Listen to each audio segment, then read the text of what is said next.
El melenudo Adolfo Fito Garcés pone la mañana en camino. No puedo más con estos rulos. Te lo digo así, no puedo más con estos rulos. Me recordás a Wilson cuando viste se trabajaba el... Bueno, es muy... No, mira, iba a decir, es muy del blanco porque también está Cookie Padre, ¿no? Pará, no empiece con eso, pues empieza la leyenda del politólogo blanco. No, pero pará, no. Me frené porque esto que te voy a decir que mira como empato. Decí que también está Selmar. Ahí está. Que también dicen, no sé, nosotros no lo vimos. Iba Ferreira, tenía unos rulos por acá. El que no tenía rulo y también te gusta mucho es Rodó, ¿verdad? Rodó, claro. No, en realidad tenía rulo porque se pegaba a la gomina. Porque era de mal gusto en la época. Tenía rulo en los bigotes. Bueno, me parece que es un poco... Tengo que aclarar una vez más, no soy blanco, no soy frente amplista, no soy del Partido Independiente tampoco. Por las dudas tampoco soy cabildante. Ajá. A veces ando cabizbajo, pero no por cabildante. ¿Eh? Bueno, a ver cómo juego con eso.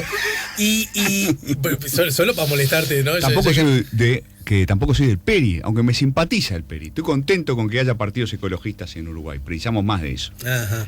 ¿Está bien? Bien. Soy fitista. No, nos quedó el partido animalista quedan algunos. con Salle. Me equivoco con la mía. Me equivoco, eso ya la gente lo sabe. Bien. Gracias por tu piedad de invitarme igual. A ver, Fito, bueno, ya que hablaste un poquito aludiste ahí jugando el tema cabizbajo y cabildante. Bueno, arriba de la mesa está naturalmente el tema de la solicitud del desafuero, solicitud hecha por un actor del Poder Judicial y las discusiones que están atravesando todo este asunto que tienen que ver con el ahora, que tienen que ver con el ayer, que tienen que ver con el mañana. Si tuvieras que ir al aeropuerto a recibir a alguien que llega de Hungría, un colega tuyo húngaro, sí. ¿Qué mecanismo usarías para sintetizar lo que está ocurriendo, no? Sí. Bueno, quizá le diría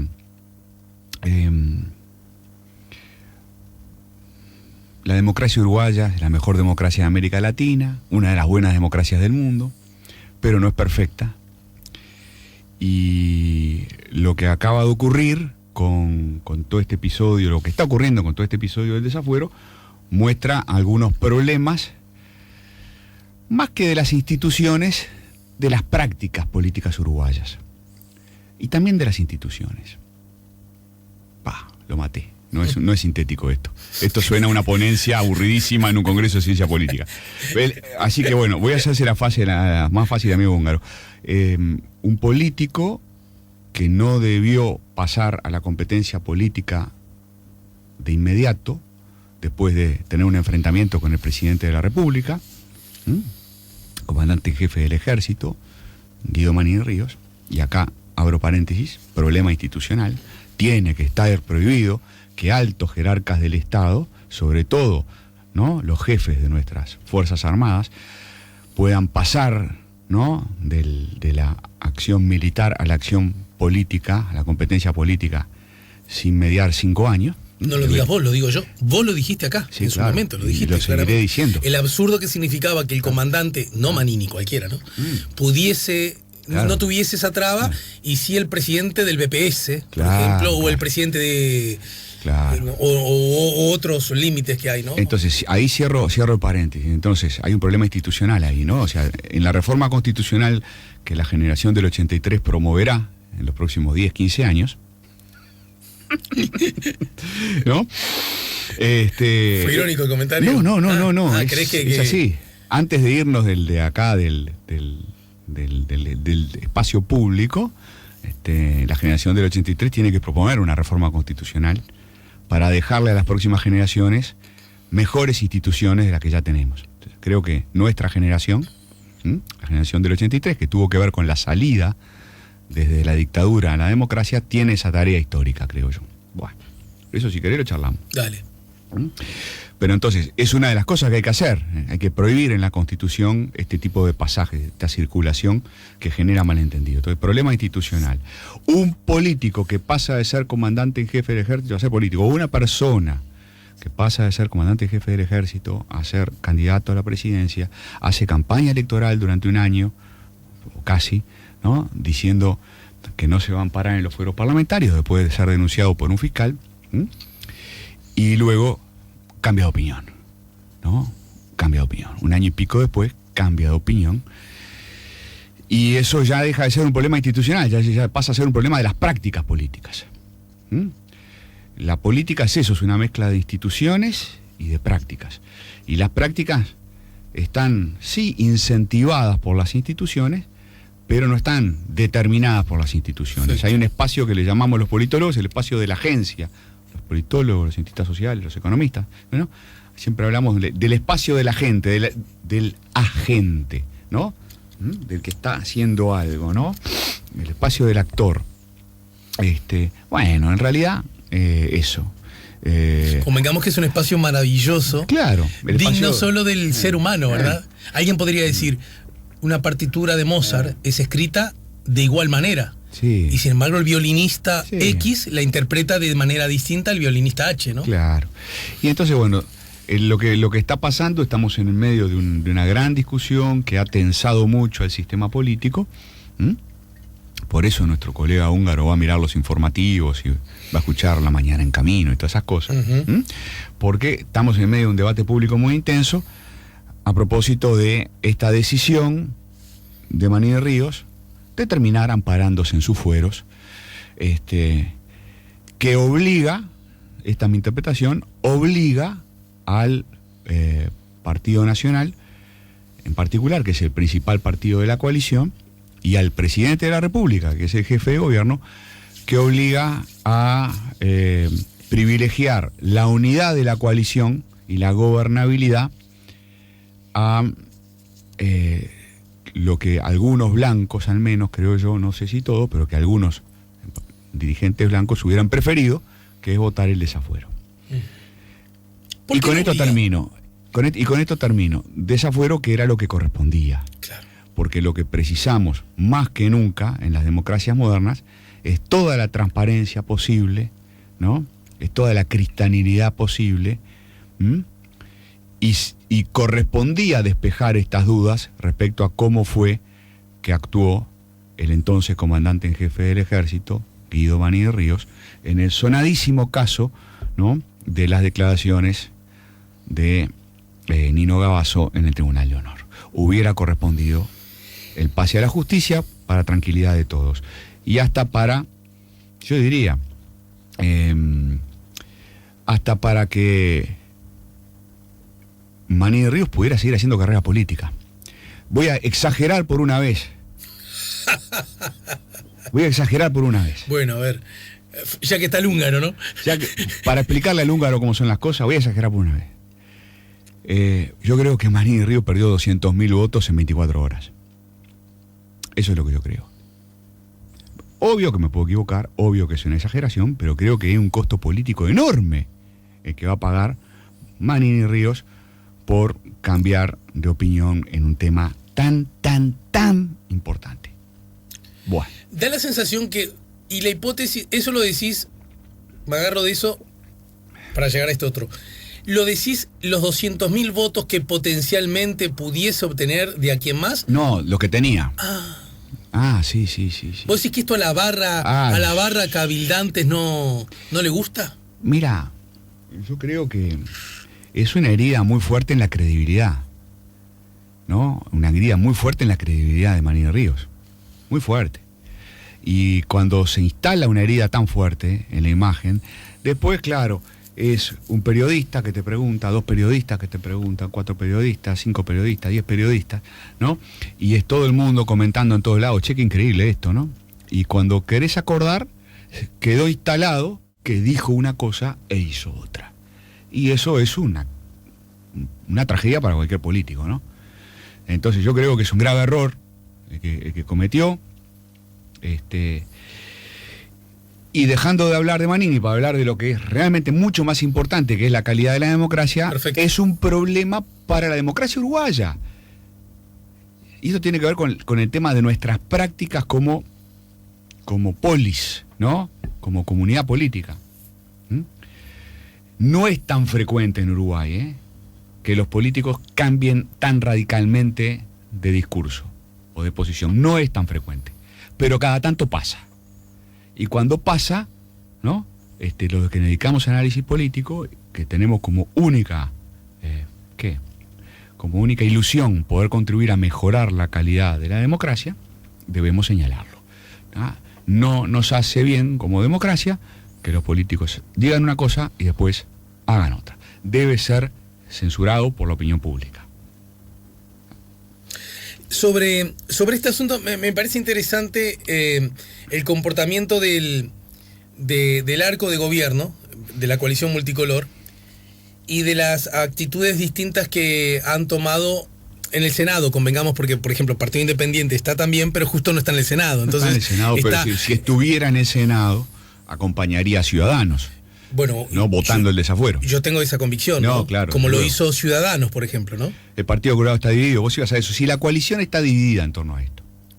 Pero hay algo que me parece interesante, porque yo creo que el Partido Nacional, dentro de tanto viento en contra, logró algo a favor, y es embretó a que Manini se pronunciara, sí, ¿no? por Porque supuesto. ya era demasiado. Era demasiado. Sí, vos decís que no y tengo yo que salvar. Claro. No. Claro, porque los rumores en el Palacio Legislativo eran, los legisladores de Cabildo están pidiendo por favor que no votemos el desafuero. Eso es lo que contaban, no sé, legisladores blancos. Entonces, ¿cómo? ¿No? Manini dice una cosa públicamente y le pide a sus legisladores que operen para que no se vote el desafuero. No, está bien, lo que corresponde es que asuma el costo de su decisión, ¿no? Y es así. Entonces el Partido Nacional yo creo que hizo lo correcto. Es decir, bueno, por favor, aclare, senador, aclare cuál es su posición sobre esto, y después nosotros tomamos nuestra propia decisión. Eso dijeron los blancos, y una vez que quedó claro que Manini no quería el desafuero, ellos, yo creo que, más allá de lo que piensen sobre el fondo del asunto, por cuidar la unidad de la coalición y la gobernabilidad, dijeron, bueno, la dejamos así. Porque desde la perspectiva del análisis, ¿no? El análisis académico, ¿vos tendés a creer que la coalición como instrumento se hubiese partido si el Partido Nacional hubiera votado a favor del desafuero? Yo creo que hubiera quedado, no sé si hubiera partido, pero hubiera quedado muy, muy dañada la relación. Ajá. Sí, claro. Si es notorio que Manini Ríos no quiere el desafuero y los blancos votan el desafuero, por ejemplo, si votan el desafuero porque saben que hay mucho frente amplista, mucho no, creo que el 99,99% de los frente amplistas, todos los frente amplistas menos Mujica. Exacto. Todos los frente amplistas menos Mujica que quieren el desafuero. ¿Está bien? Entonces, para quedar bien con el electorado frente amplista y correrse a la izquierda, como decimos los politólogos con nuestros manuales tan sencillos, ¿no? Imagínate si hubieran hecho eso los blancos, ¿no? Entonces, para juntar unos votos y quedar bien con el electorado frente amplista, yo qué sé, no votar el desafuero, generando tremenda herida en la coalición, dejando enojado, dejándolo solo, ¿no? Dejándolo a la intemperie, expuesto a Manini. No, está bien. El jefe de un gobierno y el jefe de una coalición tiene que cuidar a los socios. No tiene más remedio que cuidar a los socios, Perfecto. le guste o no le guste. Perfecto. Ahora lo uno con el arranque tuyo. Dale, a ver. Pero si cuidar a los socios implica en alguna medida, después podemos discutir si es mucha, si es grande, si es pequeñísima o si es gigantesca, en alguna medida, conceptos vinculados ya no a la práctica, según tu razonamiento, sino a la institucionalidad, ¿no es un costo que puede lucir alto? Y bueno, puede ser. Porque Manini toma la decisión que toma, no, entre otras cosas, cuestionando en una práctica que se vio permanente y que ya lleva un año, de constante crítica al sistema, al Poder Judicial, ¿no es cierto? A uno de los poderes del Estado. Y sí, Eso es serio. Sí. La opción de los blancos, me parece, la opción del presidente era entre lo malo y lo peor, ¿no?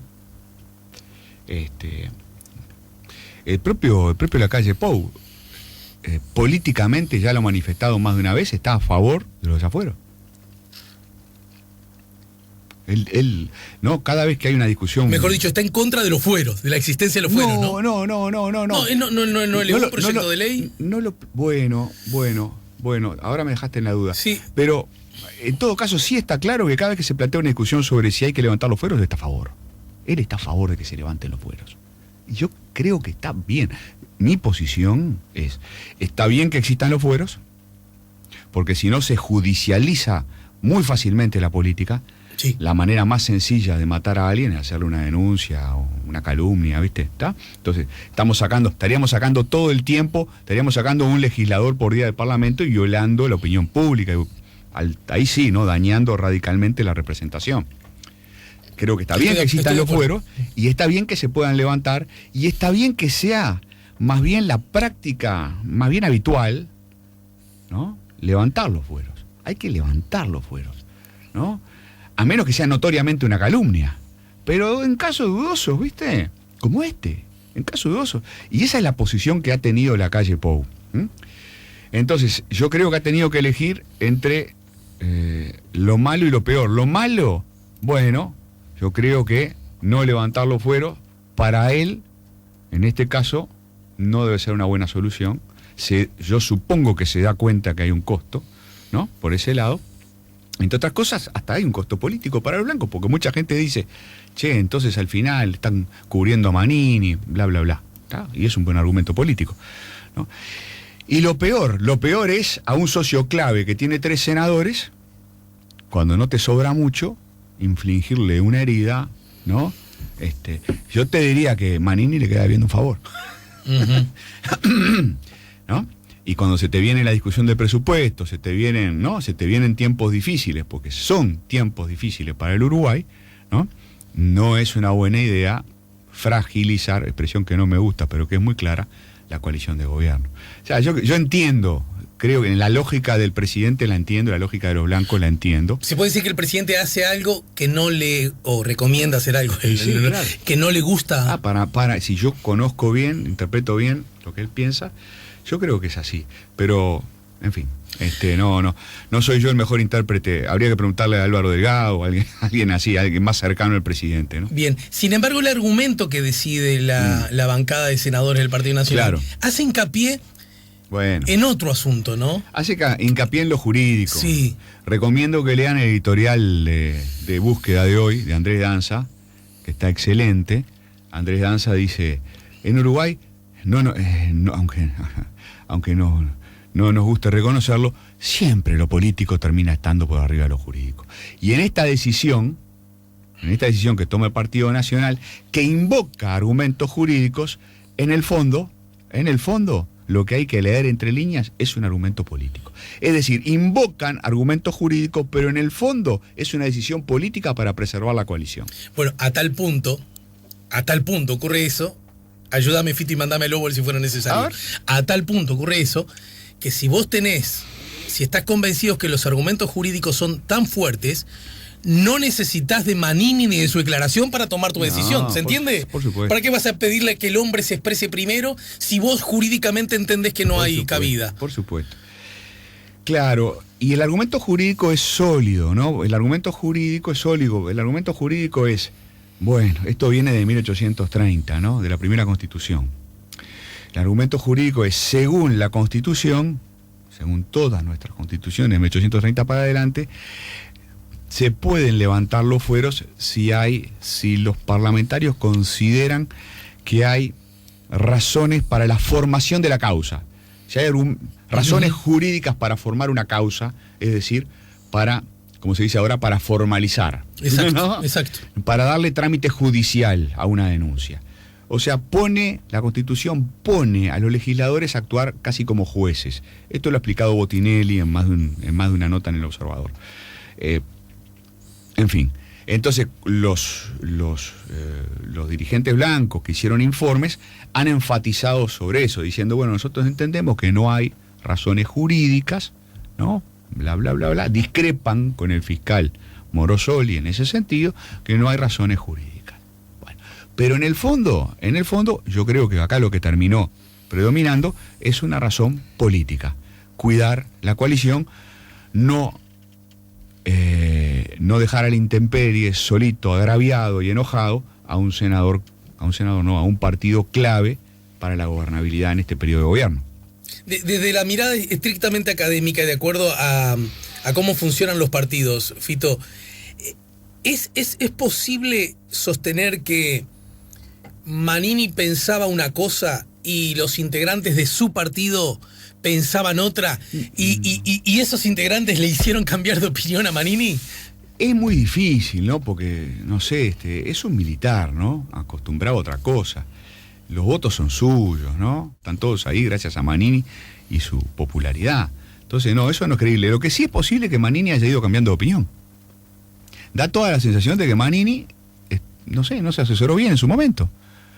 Yo quiero pensar que es eso. Pero lo dijo muchas veces, ¿no? Y a lo largo de mucho tiempo. Claro. Porque ponele, cualquiera de nosotros podemos decir algo equivocado, y además en el marco de una campaña, en un acto.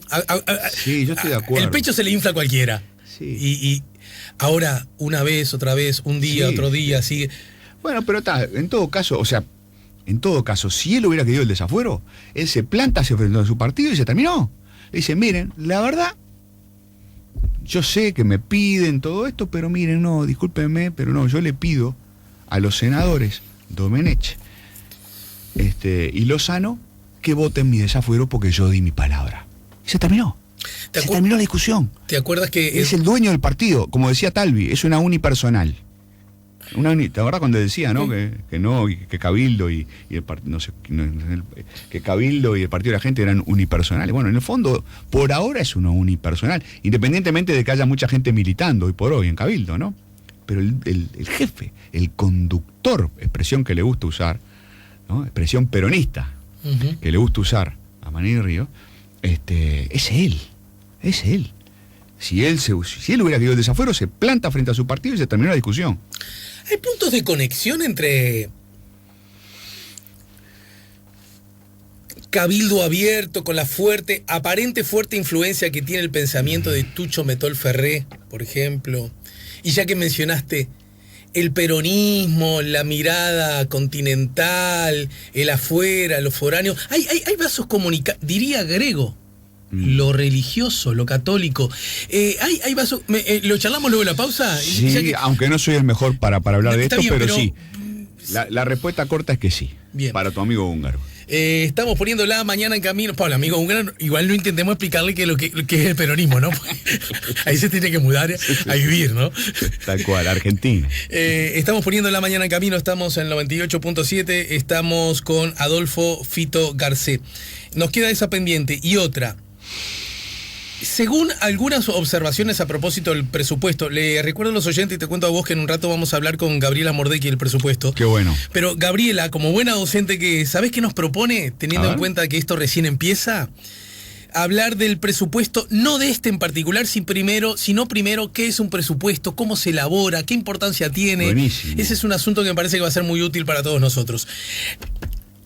Algunas voces, más bien críticas con relación al presupuesto, que va a empezar a discutir el Parlamento, dicen, es obvio que ha sido muy, a pesar de este momento de presuntas vacas flacas, digo presuntas no para discutir, sino porque algunos dicen que son flacas, otras que son menos flacas, etc. Quien ha salido ganando un poco en sus reclamos es justamente Manini y Cabildo, ¿no? Con ciertos asuntos vinculados a vivienda, con ciertos asuntos vinculados al Ministerio de Defensa, con todo lo que eso es. Y alguien podría decir, pero ya le dimos bastante en el presupuesto como para que además esté lo de los fueros. Quiero decir, ¿no será una especie de socio insaciable? Y si le das un día sí y otro también, ¿vas a tener siempre ese problema arriba de la mesa? Bueno, luego de la pausa. Estamos con Adolfo Fito Garcé. Les recuerdo que vamos a estar más adelante también conversando con nuestra querida Anabela Baldubino del Taller Aquelarre, Escuela de Fotografía en Radio, sí, cómo no, de la mano de Anabela Baldubino. Con ella vamos a estar conversando en el Parque Rodó. Nos va a hablar de la exposición de Benedetti en el Parque Rodó y fotos de Eduardo Longoni, que lo fotografió. lo vamos a conversar con Anabela. Les recuerdo que el lunes se cumple un nuevo aniversario, el aniversario número 100 del nacimiento de Mario Benedetti. Nos quedó un poco pendientes de la tanda del bloque anterior, antes de la tanda, Adolfo Fito Garcés. Bueno, y de alguna manera no se puede decir que, digamos, el socio Cabildo en la coalición de gobierno ya no estuvo bien atendido en cuanto al presupuesto, como para encima otorgarle esto de negarse a los fueros. ¿No se estará transformando Manini y Cabildo una especie de socio insaciable? Lo veremos, Alejandro. Que Cabildo presiona es así, ¿no?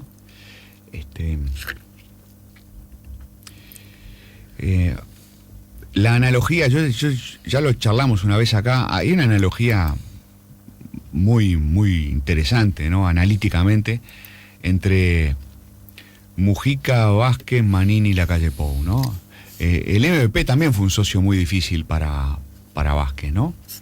Y fue más de una vez un dolor de cabeza para el propio Astori, por más que después terminaban acordando en el Parlamento, como ha explicado muchas veces Daniel Chaschetti, ¿no? Es decir, el MPP y la gente de Astori terminaban acordando. Pero las presiones siempre fueron fuertes, ¿no? Acordate de la presidencia de Mujica cuando se hablaba de 2 equipos económicos y todo aquello, ¿no? Entonces, dentro de las coaliciones, y sí, cada cual presiona por lo suyo, cada cual trata de sacar la tajada más grande, y Manini es un socio incómodo. Manini fue un socio incómodo durante el 2019. Manini, por un lado, le trajo votos que otros dirigentes colorados y blancos no lograban captar, pero al mismo tiempo fue un socio problemático. Yo me sigo preguntando, ¿cuántos de los votos que pierde el Frente Amplio en el balotaje, cuántos de esos votos se explican por el factor Manini? ¿Cuántos de esos votos se explican por el factor Manini? Entonces, un socio muy difícil durante la campaña electoral y un socio muy difícil en el gobierno, desde luego, ¿no? Y que lo cuiden es la cosa más normal del mundo. ¿Hasta dónde lo van a cuidar? Y hasta que les dé la paciencia y la plata. Pero que tienen que cuidarlo, es así. Y el principal responsable siempre es el jefe de gobierno, que es el presidente, es el principal responsable. Él lo ha dicho, además, desde el año pasado, desde la campaña electoral lo viene diciendo, ¿no? Algunos mensajes han llegado. Buen día, pregunto, ¿el Partido Nacional también habrá perdido votos con la decisión de no votar el desafuero? Lo dice Alicia. Mirá, sobre eso, yo creo que, no sé si pierde votos, capaz que sí. En todo caso, dejó de ganar, ¿no? Le hubiera convenido, políticamente le hubiera convenido, ¿no? Incluso para descolocar al Frente Amplio, hubiera sido una decisión políticamente muy quizás muy conveniente electoralmente para los blancos, en la calculadora de corto plazo, le hubiera convenido. Eso quedó claro, ese argumento quedó claro, ¿por qué? Sí. ¿No? Es decir, el Partido Nacional votando el desafuero, entonces los Frente Amplistas descolocados, ¿no?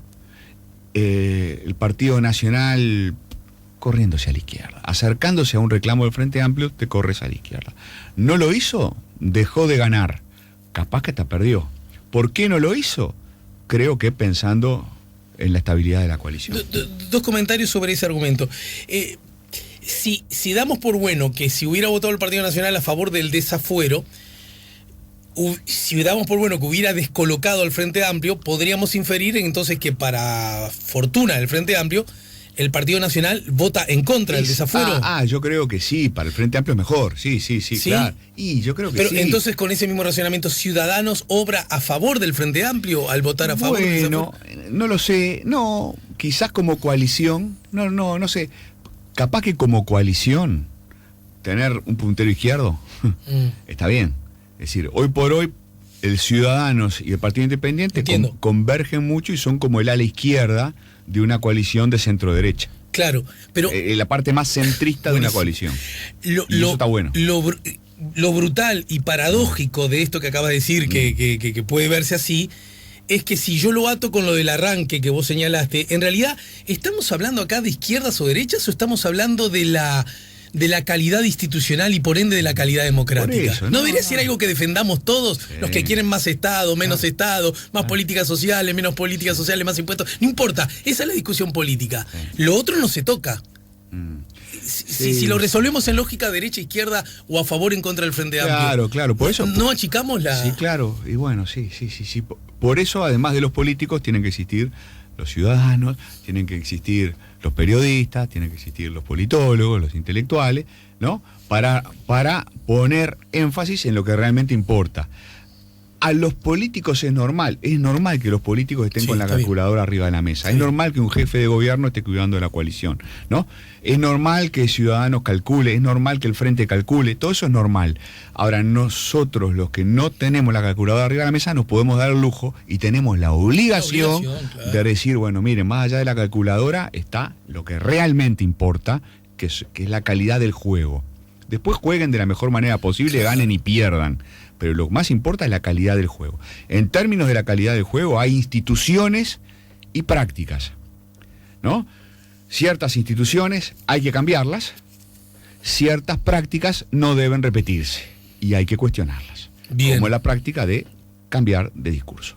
Mirá cómo los oyentes no se le escapa ninguna. Dice, buen día, solo por ganas de molestar, una chanza.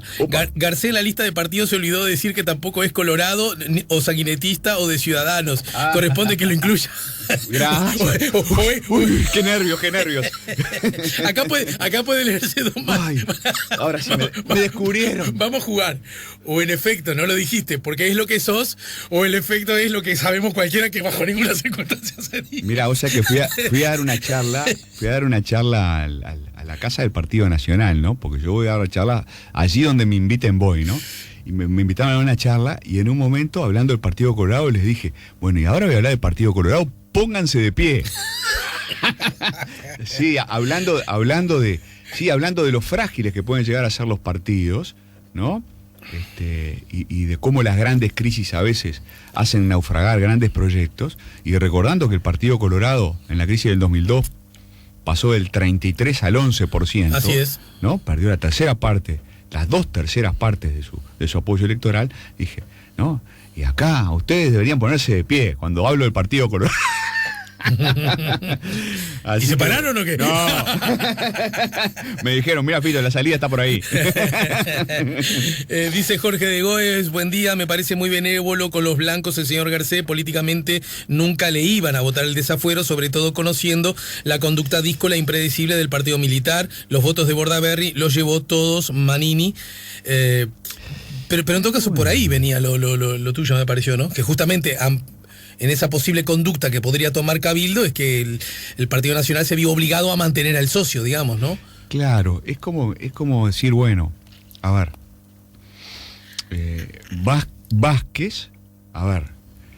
Vázquez pactó con Astori, ¿no? En el 2004, 2005, Vázquez pactó con Astori. Y yo decía, bueno, Vázquez tuvo que pactar con Astori. Después de estar peleado 10 años, pactó con Astori, le dijo, che, tenemos que ganar, te preciso de ministro de Economía y tomá, acá están las llaves, manejá vos. ¿Tá? Después Vázquez pactó con Mujica. Porque los políticos tienen que pactar. Pero la era calle del mismo Pou partido, ¿no es lo mismo eso? ¿Es igual? ¿Vos decís que funciona igual dentro del frente que...? Son pactos necesarios que tienen que ver con la gobernabilidad. ¿Tá? Para gobernar bien, los frente amplistas pactaron entre sí. Para mantener una coalición, que es más difícil mantener una coalición que un partido, una coalición por definición es más frágil que un partido. A eso voy, justamente. Es más frágil, entonces más esfuerzo tiene que hacer el jefe de la coalición y más cuidadoso tiene que ser aún. ¿Tá? Pero los pactos entre políticos, las negociaciones entre políticos y las concesiones entre políticos son el pan nuestro de cada día. Sí, desde ya. Está bien que sea así. Naturalmente. Está bien que sea así. Entonces está bien, Vázquez pactó con Astori, Vázquez pactó con Mujica, Vázquez pactó con el Partido Comunista, Vázquez pactó con todo el mundo. Sí. ¿No? Y está bien. Y de la misma manera, la calle Pou pactó con socios. Pero la calle pacta con la Rañaga, para seguir esa misma. La calle pacta con sectores la Rañaga, dentro del partido, quiero decir. Después de haberse enfrentado. La calle Pou empezó pactando con la 71. Él tiene su sector, no es lo mismo la 404 que la 71. Entonces, ¿no? Dentro del amplio mundo de lo que en un sentido podemos llamar neoherrerismo, la última versión del herrerismo, ¿no? Simplificando, porque la calle Pou es más que el herrerismo, ¿no? Hay wilsonistas con él, como Javier García. Pero entonces, simplificando, claro que la calle Pou, para empezar, la calle Pou pacta con la 71, ¿no? Y la calle Pou pacta con Larrañaga, y en cierto modo pacta con Sartori, y pacta con Sanguinetti, y pacta con Ciudadanos, y sí, y así se construye, así se va surciendo una coalición. Mucho más difícil surcir una coalición que mantener un partido, ¿no? Una gobernabilidad como tenés un partido estructurado como tiene el Frente. Lo de Javier García quizás convenga hacer la presión de origen wilsonista, ¿no? Porque decir que es wilsonista... De origen. Incluso de Alianza se fue ya hace rato, ¿no? Pero si tú le preguntás, él se autoidentifica como wilsonista, ¿no? Bueno, son wilsonistas, de nacimiento son wilsonistas. Y después, bueno, claro, después fue de los primeros en acompañar a la calle Pou, ¿no? A eso iba, claro, a eso iba. Estoy pensando año 2012. La calle Pou anunció su proyecto y de los primeros en sumarse al proyecto fue Javier García, ¿no? Que vio con mucha lucidez que allí podía haber un proyecto exitoso, ¿no? Sí. Las etiquetas también estoy pensando, por ejemplo, en el vallismo dentro del Partido Colorado. Claro. Está bravo que alguien diga no soy vallista y sin embargo uno después ve... Bueno, en fin, esas son discusiones. ¿Qué me decías o qué tenés para decirme acerca de esos vasos comunicantes entre ciertos nacionalismos, lo que puede representar Cabildo Abierto? ¿Has invitado a Metol, a Marcos Metol? No, lo tengo pendiente. Invítalo y avísame, así yo te escucho. Bueno, no, lo que sí te quiero decir que sobre el asunto hemos hablado muchas veces acá, bueno, con Monestier, con Felipe Monestier, claro. Porque Monestier en particular está estudiando mucho ese palo, ¿no? Está estudiando, es un tema interesantísimo. Claro, porque eso es una de las cosas más lindas de la política uruguaya, ¿no? Manini es nuevo y muy viejo.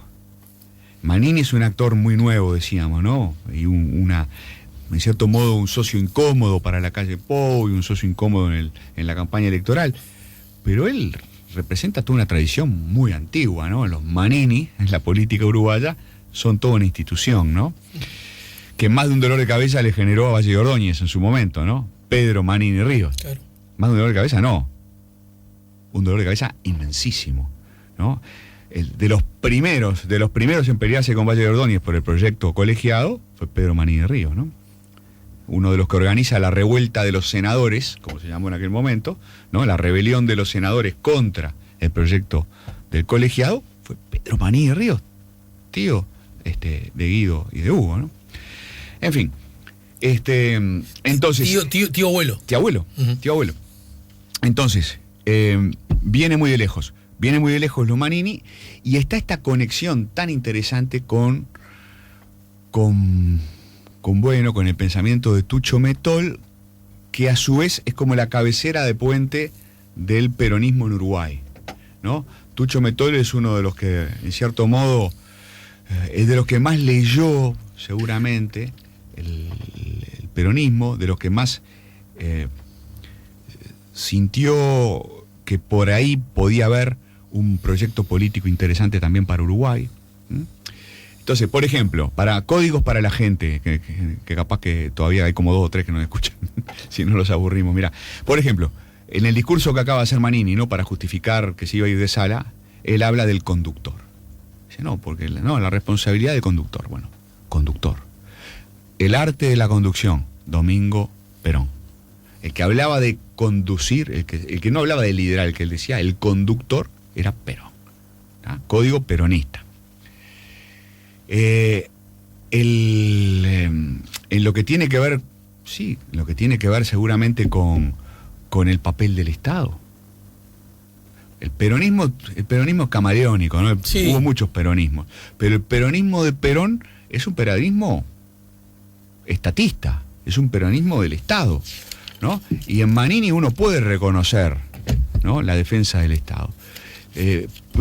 Peronismo es nacionalismo. Te recomiendo, pero solo no para molestar, sino para enriquecer. Sí. Hay que empezar a escuchar, porque la verdad no digo leer, porque no sé, la verdad no sé si cosa escrita, a Guillermo Moreno, Ajá, el peronista ajá, sí, argentino, sí. hoy muy enfrentado al gobierno de Alberto. Ujú. Él cuestiona un poco eso de que Perón como digamos, sinónimo de Estado, de mucho Estado. Bueno. Él reivindica al empresario nacional. Bueno. Él reivindica. Está bien. Digo porque es de verdad, pero para complejizar, porque está lindo de complejizar, no para inventar la plana, ¿no? Bueno, es así. Pero en todo caso, es lo mismo que Manini. Manini no es hiperestatista. Manini te habla de empresario, sí, de empresa nacional, cuestiona UPM, pero defiende los empresarios uruguayos, y en realidad su argumento es ¿por qué no defendemos a los empresarios uruguayos como se defienden a los empresarios extranjeros? Es decir, también por ese lado, por el lado de la política económica, por el... no sé, hay muchas conexiones entre... Yo advierto algunas de carácter peronismo, religioso, católico, espiritual también. Lo hablé el otro día con acá en el 98.7 con el querido Ramiro Podetti, es un profesor de la Universidad de Montevideo, gran amigo personal, muy peronista, muy católico, claro. Esos vasos comunicantes. Por eso, ¿no? en cuanto me preguntaste, te dije, mira, sí hay de esto, no soy el mejor para hablar del tema, porque todavía no lo pude estudiar a fondo, pero sí hay. Y la influencia de Metol Ferré, el personaje Metol Ferré, es un personaje interesantísimo. Otro de los estudiosos de eso es Andrés Rivarola. Sí. No sé si te lo mencioné.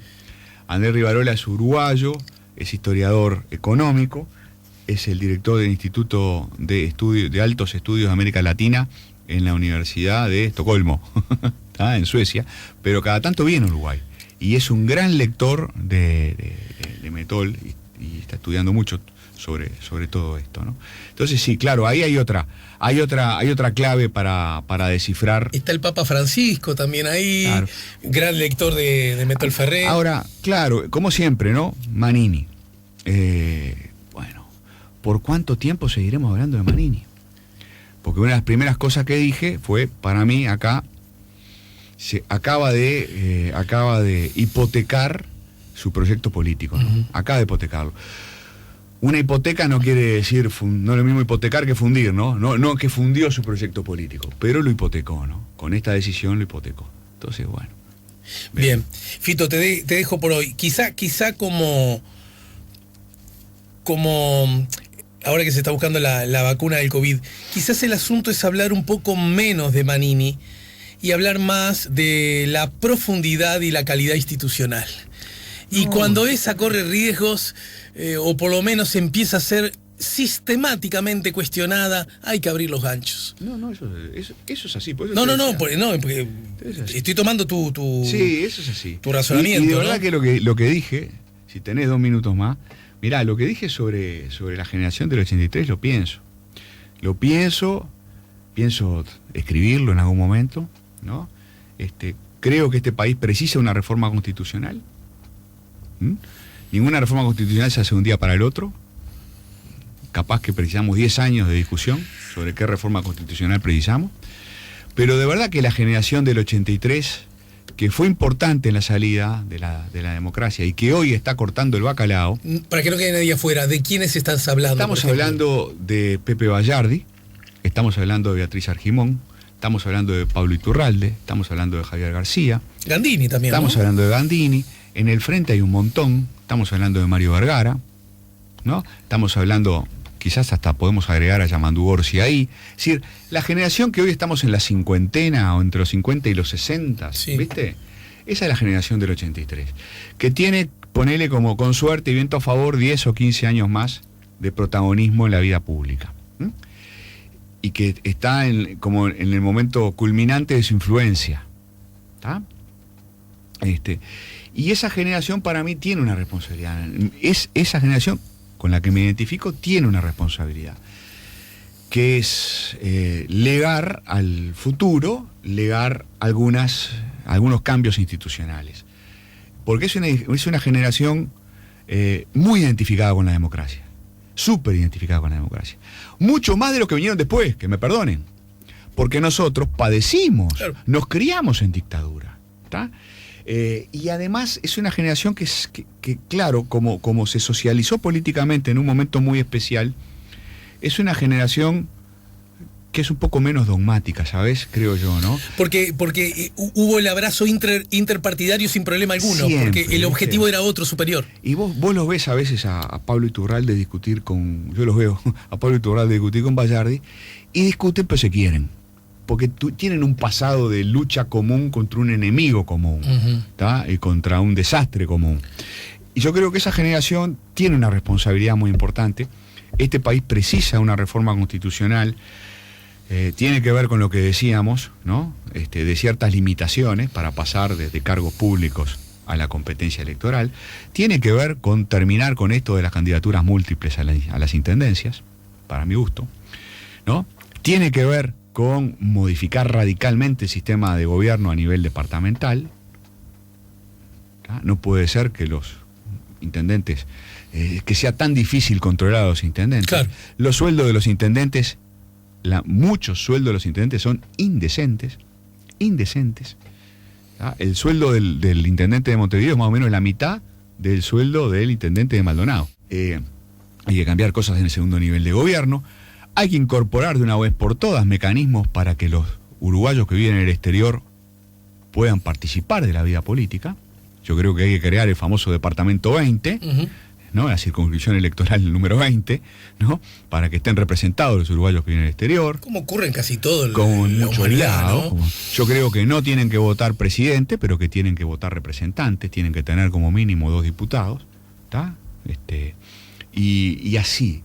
Y hay que fortalecer realmente a la JUTEP, y hay que cambiar la manera en que por ejemplo, se designa al director de los medios públicos. El director de los medios públicos tiene que ser nombrado de otra manera y tiene que rendir cuentas de otra manera. Hay que establecer que el rector de la Universidad de la República... Hay que cambiarlo conforme cambien los gobiernos a ese director, ¿no? Que desfasarlo en el... Hay que desfasarlo. Habría que establecer que el rector de la Universidad de la República, una vez cada 5 años, ¿no? Concurra al Parlamento a informar, ¿no? Es decir, hay muchas cosas que hacer, me parece a mí, desde el punto de vista de la calidad institucional. Y yo creo que tenemos 10 o 15 años por delante para discutir sobre esto. Bueno, muy bien. Bueno. Hay que derogar, ¿no? El inciso 7 del artículo 168 de la Constitución, que es el que permite declarar de urgente consideración. Vos lo habías dicho, por ejemplo, claro, ¿no? que decir, ese instrumento ya no corre, ya no se necesita. No, ya estamos grandes, andadores no precisamos, ¿tá? Entonces, bueno, para mí hay una reforma constitucional para hacer en los próximos 10 años. Por eso, por todo esto que estás diciendo, y porque de alguna manera también me siento parte de ese momento histórico, soy hijo de esa circunstancia histórica, somos hijos, ¿no? Somos hijos de nuestros padres y de nuestro momento histórico. Por esa misma razón es que yo me aparté de cualquier seducción de dictadura del proletariado en su momento, ¿verdad? Claro. Y por esa misma razón es que no me cuesta mucho aceptar mimoseos con gente que a su vez mimosea con la dictadura. O no se atreve a condenarla y no es absolutamente gráfico y contundente acerca de que ese golpe de Estado no se debió haber dado y todo lo que eso significa. Ha dicho. Gracias, Fito, un abrazo. Abrazo. Nos vamos a la pausa, señores. Adolfo Fito Garcés nos ayudó a poner la mañana en camino, que viene con detazo, porque hoy Nacional, si gana, creo que se pone arriba, al tope. Si buscas un portón automático para tu casa o para la oficina, asegúrate que sea fuerte, que sea seguro, que sea práctico, que sea un SEA. Porque solo un portón SEA te asegura el mayor respaldo técnico, un service propio en todo el país y la garantía de todos sus productos. Ingresa en seaportones.uy o llama al 2601-2611. Si vas a elegir un portón, que sea un SEA.